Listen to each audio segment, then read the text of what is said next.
Muchísimas gracias. Gracias. Vamos a pasar al siguiente trabajo, que se titula La celulosa microbiana de kombucha, material ecológico del siglo XXI, realizado por Guillermo Canosa Rabadán, del Colegio Retamar, en Madrid, y coordinado por don Francisco Javier Fernández Portal Díaz del Río. Guillermo, ¿estás conectado? Sí, aquí estoy. Buenas tardes. Buenos días, perdón. Buenos días, Guillermo. Te vemos bien. Y tienes preparada tu presentación, la puedes o lo vas a hacer porque veo que tienes un campo amplio de visión, quizá nos lo vas a hacer con... Bueno, tengo aquí varias cosas, pero iniciaré la presentación un poco más adelante. Si no... Bien, pues como tú quieras. Pues ya está todo listo, adelante. Buenos días, soy Guillermo Canosa Rabadán y hoy les presento mi trabajo, la celulosa microbiana del kombucha, material ecológico del siglo XXI. Lo hago desde el laboratorio de Retamar, como ya han podido ver, donde he desarrollado gran parte de mi trabajo. Aquí, por ejemplo, tengo una piscina en la que hemos desarrollado kilos y kilos de celulosa microbiana de kombucha, con la que hemos desarrollado pues, toda nuestra investigación. Pero lo primero, yo creo que es importante que sepan ustedes qué es el kombucha. Pues es una simbiosis de bacterias y levaduras que cuando va creciendo forma en la parte superior del cultivo una membrana de celulosa con la que se pueden hacer, con la que se han hecho ya algunos tejidos, como este cinturón que hemos hecho nosotros, aunque una empresaria que se llama Susan Lee ha desarrollado una empresa textil con esta aplicación. Hay otras muchas aplicaciones como el uso como el molde para prótesis médicas, un potencial uso como degradante de residuos orgánicos y como filtro para residuos industriales, etc. Entonces, si podemos iniciar ahora la presentación.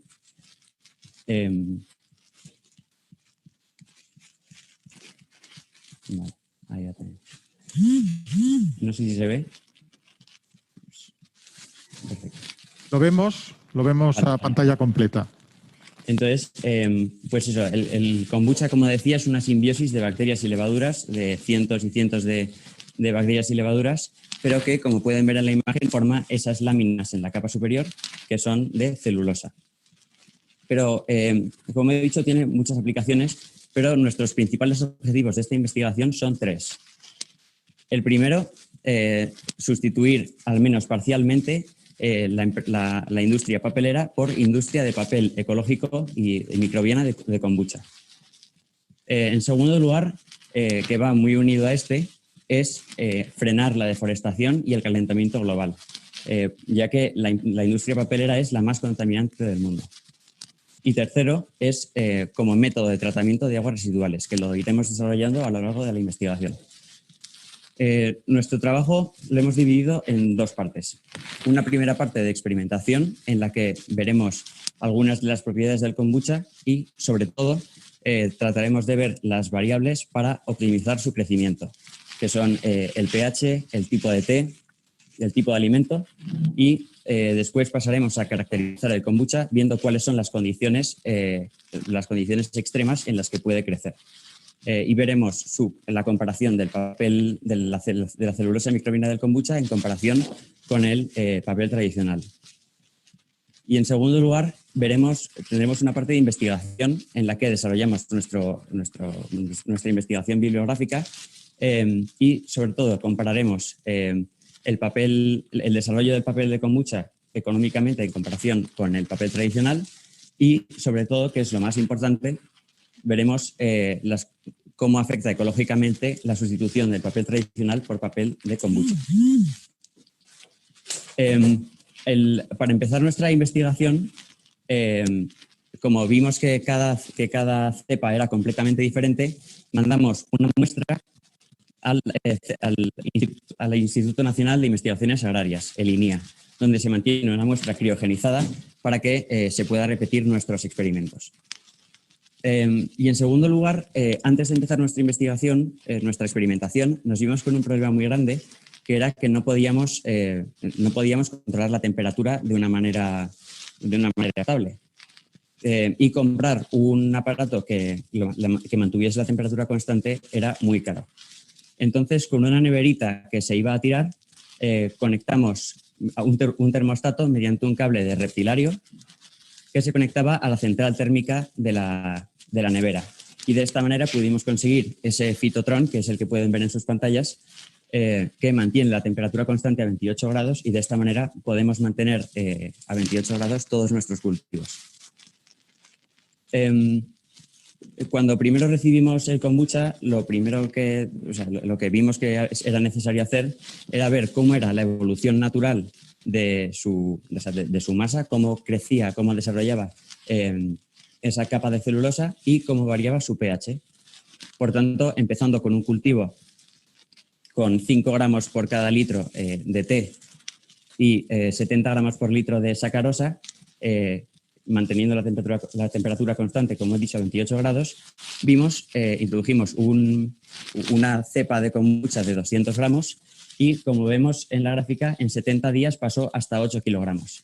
Esto supone un crecimiento de más del 4.115%, lo cual nos sorprendió a nosotros mucho. Y desde entonces decidimos continuar con la investigación para ver con qué variables podríamos acelerar esa curva de crecimiento e incrementar y optimizar su crecimiento. Y en segundo lugar, se puede ver en la gráfica la evolución del pH, que pasa de pH 4 hasta pH 1 de forma natural. Esto es porque el kombucha, además de celulosa, genera ácido hialurónico. Y esto es lo que le hace que tenga muchas propiedades también en la industria médica. Por tanto, nuestro primer experimento fue ver cómo afectaba el pH a la variación del volumen de esa capa de celulosa que se iba formando en la superficie. Entonces, realizamos 3 experimentos por cada tipo de pH, entre pH 2 y pH 6, y fuimos tomando diferentes medidas. Y como pueden ver en la gráfica, el pH con el que más creció fue con pH 3. Y con esto, pues queremos pensar que si introdujésemos esto en la industria, o sea, que si introdujésemos esto en nuestro cultivo, optimizaríamos el crecimiento del kombucha. En segundo lugar, quisimos ver cuál era la variación de la masa en función del tipo de té, porque no lo he dicho al principio, pero el kombucha tradicionalmente se cultiva en un medio de té, ya que así puede utilizarse el líquido restante como una bebida probiótica que tiene también muchos beneficios. Entonces utilizamos 7 tipos de té, que son los que pueden ver abajo en la presentación.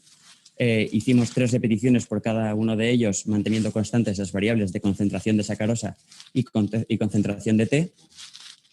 Y como se puede ver, el té con el que más creció fue con té verde. Esto fue una sorpresa también para todos nosotros y suponía un gran beneficio, que es que el té verde era el más barato de todos los tés que habíamos utilizado. Por lo tanto, esto abarataba mucho los costes de producción del kombucha. En tercer lugar, para terminar con nuestra experimentación, vimos cómo afectaba el tipo de materia orgánica en el medio de cultivo al crecimiento de esa capa de celulosa de kombucha. Y por tanto utilizamos diferentes alimentos, que son los que pueden ver en la presentación, y como se ve, con el que más creció fue con té verde y sacarosa, que una vez más era de los alimentos más baratos. Sin embargo, una lectura más profunda de esta gráfica nos hace ver que era capaz de degradar casi todos los tipos de alimento que le habíamos suministrado. Y esto nos hizo pensar en en su capacidad para degradar residuos orgánicos y para tratar aguas residuales, que lo veremos más adelante.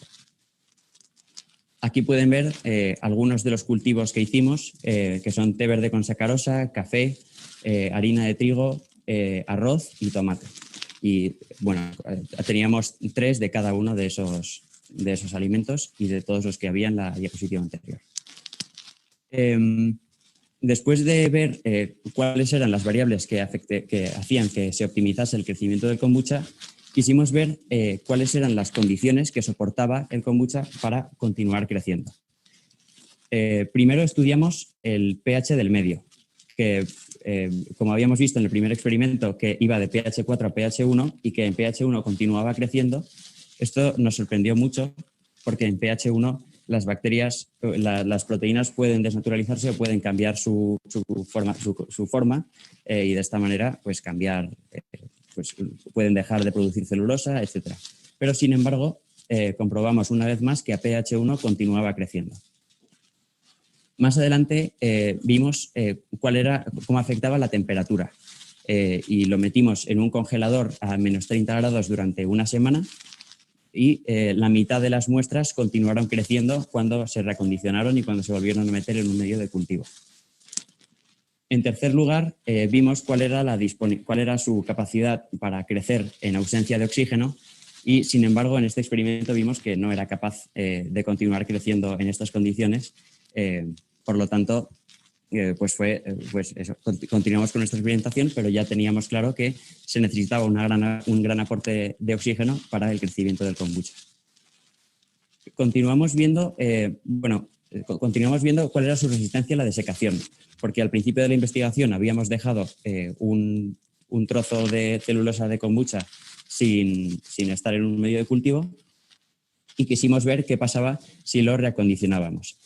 Y después de rehidratarlo y después de volver a meterlo en un medio de cultivo, continuó creciendo, con lo cual era muy sorprendente cuáles eran las propiedades de esta simbiosis. Y por último, para terminar con la caracterización, vimos cuál era su capacidad de inhibir el crecimiento de bacterias y, como pueden ver en la imagen de arriba a la derecha, crea un pequeño halo de inhibición en torno, cuando se pone en un cultivo de bacterias Escherichia coli. Y esto nos hace pensar en un posible tratamiento, en un posible uso como antibiótico, pero bueno, eso necesitaría algo más de investigación. Y por último, para terminar con la parte de investigación, quisimos comparar la resistencia mecánica del papel con la del papel tradicional, o sea, del papel de kombucha con el del papel tradicional. Y hicimos un montaje casero en el que utilizábamos un dinamómetro para ver cuál era la tensión en el momento de rotura. Y como pueden ver en la gráfica, la tensión del kombucha, la tensión soportada por el kombucha era casi el doble que la del papel tradicional. Y esto nos hace pensar en otras posibles aplicaciones, porque tiene una textura muy parecida al cuero, pues eso, como la industria textil, el filtro de residuos orgánicos, etc. Y una vez realizada toda la parte de investigación, pasamos a una segunda parte, de toda la parte de experimentación, pasamos a una segunda parte que era de investigación y de búsqueda bibliográfica y de análisis de los datos que habíamos visto durante toda la parte de investigación. Entonces, vimos que para generar 1 tonelada de celulosa de kombucha se necesitaban unos 108 euros por cada tonelada. Y esta contenía un 3,3% de fibra larga, que es la que contiene el papel tradicional, el papel que utilizamos a diario, y es la que le aporta la rigidez al papel que utilizamos cada día. Y el papel tradicional, sin embargo, consultamos en la bibliografía que costaba unos 808 euros por cada tonelada de la pasta Kraft, que sería el análogo a la celulosa microbiana de kombucha antes de introducirse en el proceso de secado y de prensado y de coloración en la producción de papel. Por lo tanto, comparando el porcentaje de fibras, el kombucha costaría unas 5 veces más que el papel tradicional. Por lo tanto, no parece económicamente viable hoy en día.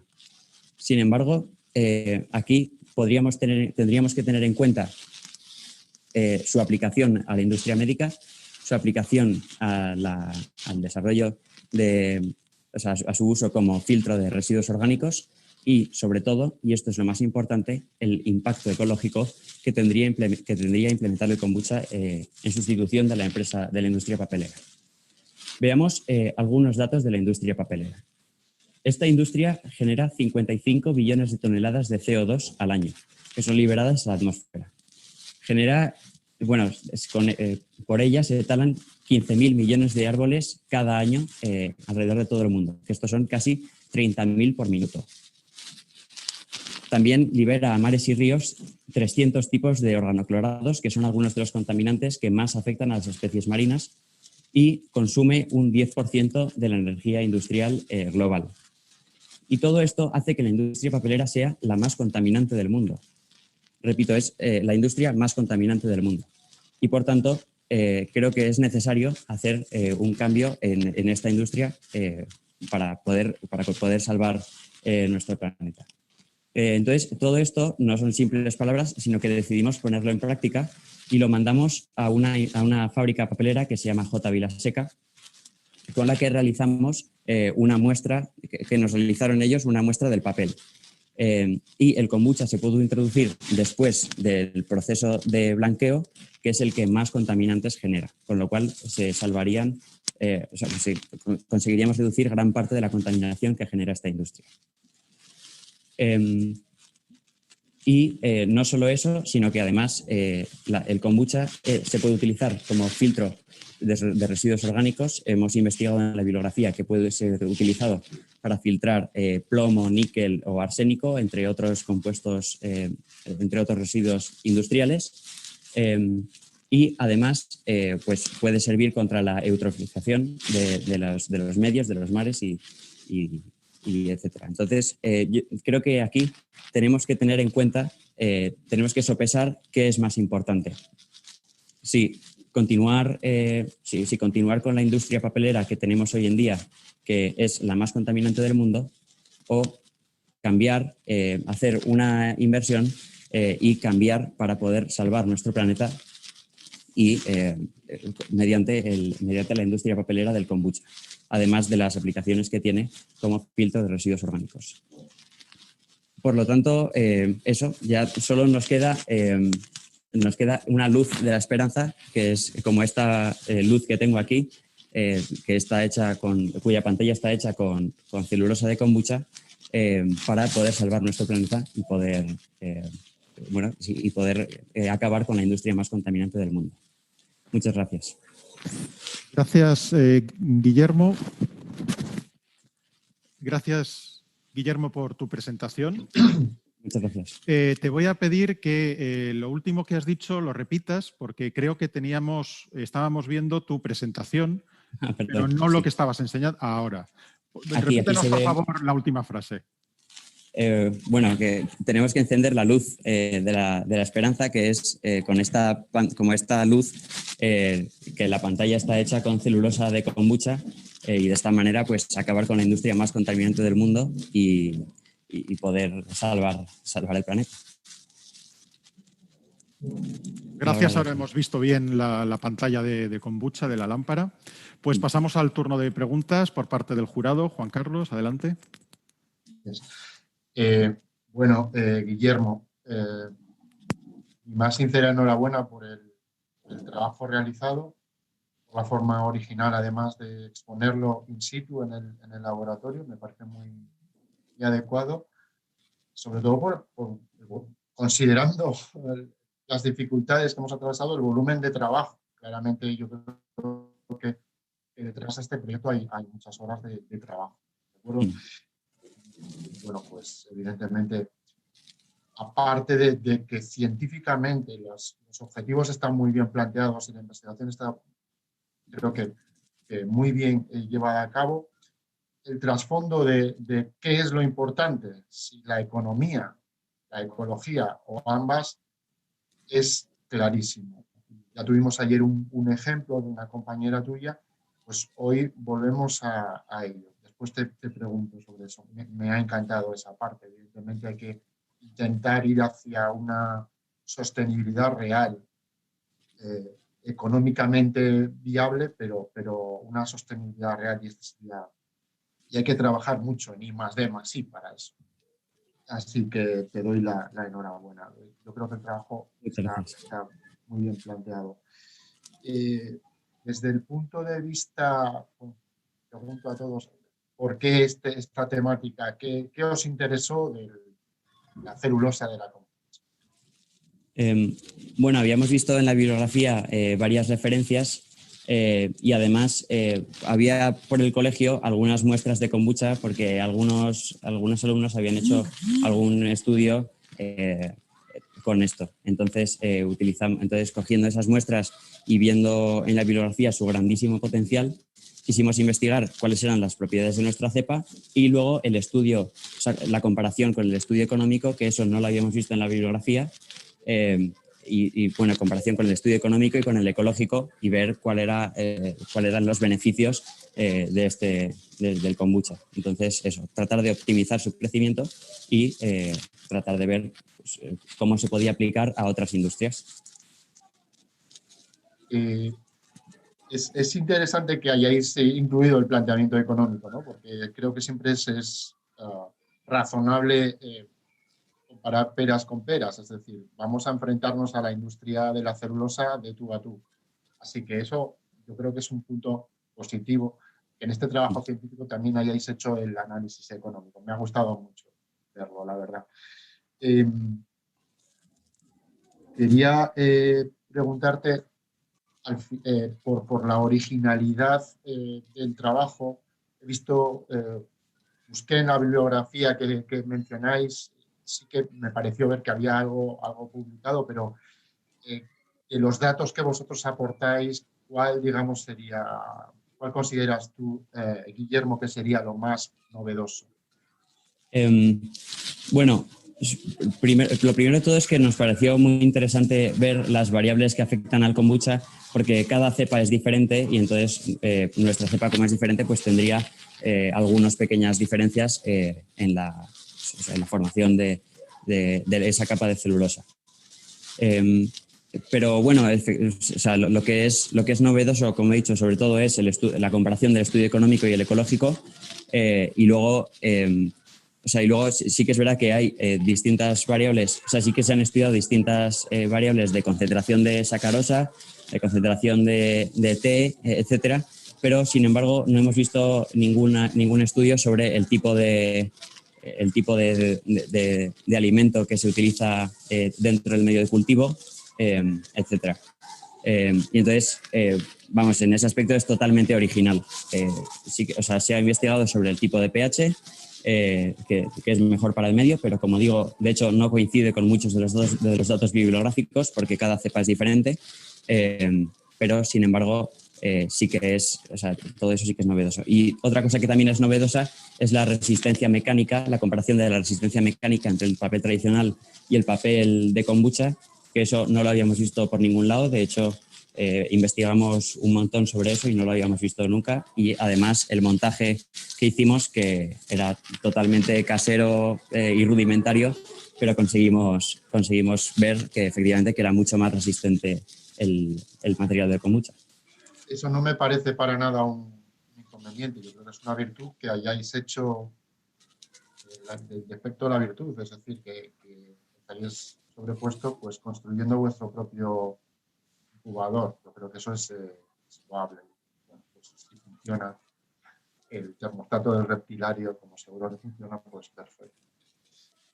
No por gastarse 1.000 euros en un aparato es necesariamente siempre más fiable. Por último, ¿cuál consideras que es el aporte ecológico más importante de la celulosa de kombucha? ¿Cuál sería, digamos, el campo dentro de los beneficios ecológicos que parecen muchos? ¿Cuál sería el más importante desde tu punto de vista? La no cloración, en fin, ¿cuál? Bueno, vamos, como hemos visto, la industria papelera es la más contaminante, y yo creo que lo más interesante desde el punto de vista ecológico es el conjunto de sustituir toda esa industria que es ampliamente contaminante por una industria que no solo no genera contaminantes, sino que puede reducirlos o puede servir como filtro para residuos industriales. Me parece muy interesante, sobre todo, acabar con la deforestación, que al fin y al cabo es lo que hace que no se pueda reabsorber ese CO2 y es una de las principales causas del calentamiento global. Pero bueno, yo creo que que todas en su conjunto son las que hacen que ecológicamente sea súper beneficioso, y su sustitución por la industria papelera o su aplicación a la industria médica y la de residuos orgánicos pues hace que yo creo que sea lo más interesante desde el punto de vista ecológico. No sé si respondo a tu pregunta con eso.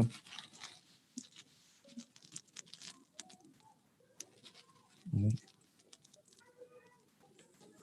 Juan Carlos. Y creo que he tenido un problema de desconexión, lo siento. Vale, Juan Carlos, ¿cuánto tiempo has dejado de exportar? Aproximadamente 1 minuto, una cosa así, 45 segundos. Vale, pues vamos a pedir a Guillermo que nos repita la respuesta, por favor. Claro.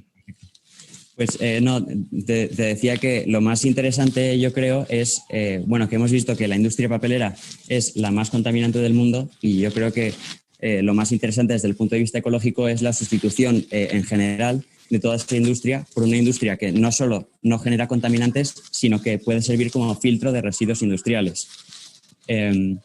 Y bueno, eso, y entonces dentro de eso yo creo que lo más interesante es acabar con la deforestación, al menos parcialmente, porque eso es una de las cosas que más daña, que más daña al calentamiento global, lo que más hace el calentamiento global.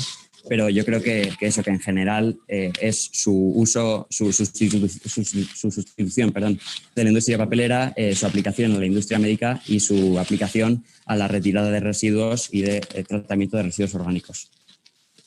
Muy bien, pues muchas gracias y doy paso a mis compañeros. Perdonar por... Yo quería, si es posible, hacer una pregunta. Adelante, Andrés. Sí. Bueno, buenos días, Guillermo. Enhorabuena por vuestro trabajo, me parece muy interesante. Y no te digo nada de la escenografía y la presentación que habéis hecho, que desde luego pues ayuda un poco a los que no conocemos. Yo conozco bien, porque he probado varias, la bebida kombucha, pero no conocía el proceso del té kombucha y su conversión. Muy rápidamente, y porque es una duda que, aunque yo no entienda, no sea especialista en esto, pues me ha salido. Has dicho que el té verde era el que más rendimiento os daba y el de menor coste económico. Es vuestro experimento. Y quería preguntarte si habéis utilizado un té verde en hoja seca o, por ejemplo, habéis utilizado un té matcha molido fresco, que es mucho más puro, por así decirlo. Me disculpa mi Juan Carlos por ese concepto de pureza, que yo le llamo pureza. Pero sí fresco, y intento que con mucho más potencia, ¿no?, de sabor, porque no es un producto seco, pero a la vez también tiene un coste económico mucho más elevado. No sé si lo habéis hecho siempre con té verde seco, en hojas, que es, digamos, más accesible y económico, o habéis utilizado otro tipo de té, porque sí que he visto que habéis utilizado muchos tés, pero no, entre esos tés verdes sí habéis utilizado varios. Gracias. Sí, bueno, la verdad es que depende del tipo de té, porque había algunos tipos de té que eran más fáciles de encontrar que otros. Algunos de ellos los compramos en bolsitas individuales. Y eso, que son secas y tal, pero el té verde, por ejemplo, lo compramos en un herbolario que se vendía a granel con la hoja seca, que yo creo que es lo que más potencia, bueno, supongo que es lo más natural dentro del té que se puede comprar por ahí. Lo digo porque yo creo que sí que convendría, no sé si replicar el experimento, insisto, no sé si es la terminología o no, pero con té verde kombucha, que insisto, podéis comprar. Es el té molido japonés que se utiliza, que es una pureza bastante mayor. No sé si animaros, pues obviamente es bastante más caro, pero para que lo probarais, porque con esto de los costes económicos encarecería todavía más y haría menos rentable económicamente, independiente de la rentabilidad de la sostenibilidad ecológica, pues que lo probarais. Es un poco animaros a ello, pues si no lo habéis hecho, te veo que no, que lo hicierais. Muchas gracias. Vale. De acuerdo, muchas gracias. Gracias, Andrés, por tu pregunta. ¿Hay alguna otra pregunta muy breve por parte del jurado? Bueno, yo sí puedo, Óscar, muy brevemente, por favor, también. Por la parte de química.